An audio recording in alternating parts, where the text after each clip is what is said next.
আবু এখন আয়রন হর্সের র্যাকের কাজ করছে।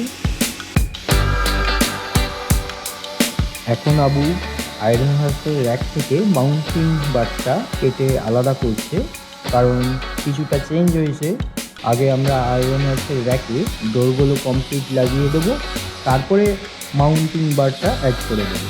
সেই কারণেই মাউন্টিং স্পেসটা আলাদা করা।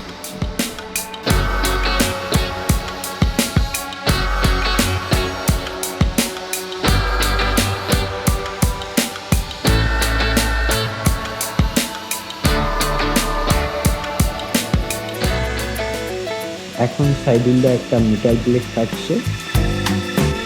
এই মেটাল প্লেটটি কেটে এখান থেকে নেক সাপোর্ট তৈরি করা হবে আয়রন হর্সের ফ্রেমের জন্য।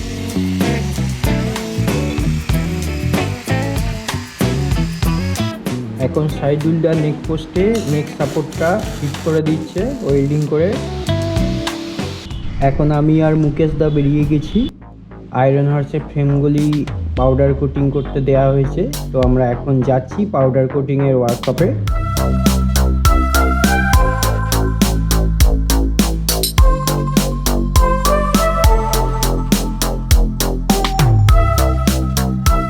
আমরা পৌঁছে গেছি পাউডার কোটিং ওয়ার্কশপে।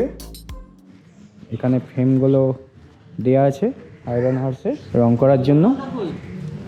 আমরা এখন গিয়ে দেখব যে আমাদের ফ্রেমগুলি এখন কতটা রং করা হয়েছে। আমাদের আয়রন হর্সের 4টি ফ্রেম এখন রং করা হয়ে গেছে, দেখতে পাচ্ছেন।